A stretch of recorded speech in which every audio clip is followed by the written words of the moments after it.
मगर ये कि आई थिंक T20 के आने से बड़ा फर्क पड़ा। और मुझे जो आईपीएल में जब 6 साल की कमेंट्री की तो तब जाके आपकी झिझक भी खुल जाती है, इसलिए कि आप वाकई एक ग्रेट टैलेंट को, क्योंकि दुनिया का बेस्ट टैलेंट वहां पे आ रहा था, उसको डिस्क्राइब करते थे। और फिर कमेंटेटर्स उस एनवायरनमेंट में एक तरह से आपका कंपटीशन था, क्योंकि आप अपने इम्पैक्ट दिखाना चाह रहे थे, आपके फैंस बन जाते हैं कि आपको सुनना चाहते हैं। बिकॉज इसी सबसे अच्छी बात यह कि कमेंट्री में आपकी पर्सनैलिटी सामने आ जाती है कि आप झूठे इंसान हैं या सच्चे इंसान हैं, या आप इस वक्त डिप्लोमेटिक हो रहे हैं, या इस वक्त आप ज्यादा ही क्रिटिसाइज कर गए, आप नेशनलिस्ट हैं या एंटी नेशनलिस्ट हैं। बहुत ज्यादा आपके वेरिड किस्म के आपको कमेंट्स सुनने में मिलते हैं। मगर आई थिंक ये जो व्यूअर है ना, इसकी वजह से हम यहाँ पे खड़े हुए हैं। आई थिंक स्मार्ट हो गए हैं लिसनर्स, उनको पता है कि कौन सच बोल रहा है, कौन ठीक बात कर रहा है, कौन क्रिकेट के मुताल्लिक बात कर रहा है जिसका कोई एजेंडा नहीं है। सो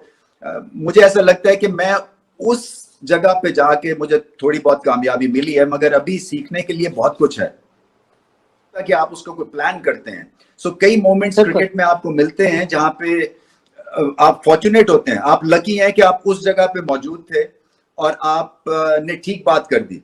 सो वो 10 सेकेंड्स और 50 सेकेंड्स की आपकी इंटेलिजेंस और क्रिकेट की जो आपका एक्यूमेन है, नॉलेज है, वो कहीं उस वक्त बिल्कुल सही बैठ जाता है। सो आप पॉपुलर हो जाते हैं। बट मेरी कोई खास लाइन नहीं है। आई थिंक इस लिहाज से कोई फेवरेट लाइन नहीं है।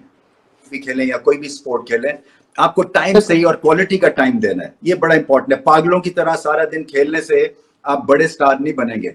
उस दिन मुझे किसी ने व्हाट्सएप पे भिजवाई एक इंफॉर्मेशन अपने करियर की मेरी, उसने कहा कि इमरान खान को प्राइम मिनिस्टर बनाने में तेरा बहुत इंपॉर्टेंट रोल है, क्योंकि इंडिया का टूर जो था हमारा 86 का, उसमें मेरे टेस्ट में सबसे ज्यादा रन्स थे। उसके बाद जो हम और वो सीरीज जीते, इसी तरह से वर्ल्ड कप जो दोनों खेले 87 और 92 में, उसमें सबसे ज्यादा रन्स थे।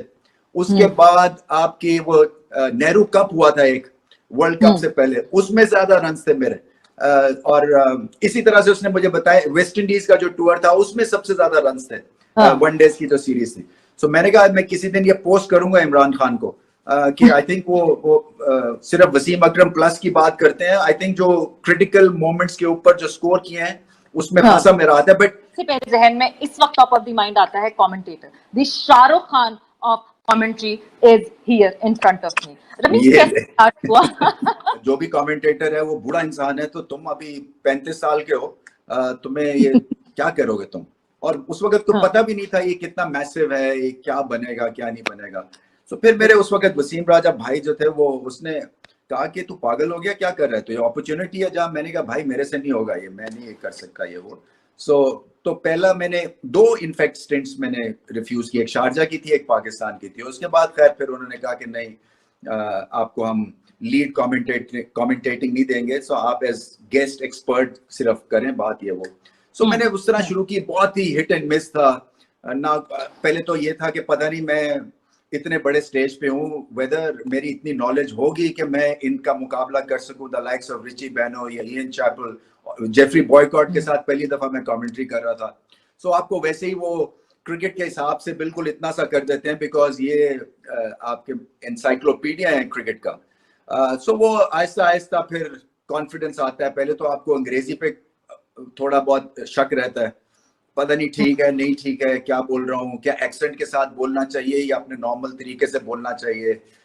फिर ये कि फिर वही हुआ कि घर से फिर दूर, तो वो एक अलग प्रेशर होता है उस चीज का। मगर फिर आहिस्ता आहिस्ता ये था कि और मैं कुछ कर ही नहीं सकता था। मैंने रियलाइज किया कि जो मर्जी हम क्रिकेटर्स कर लें सवेरा, जिधर मर्जी चले जाएं, जितनी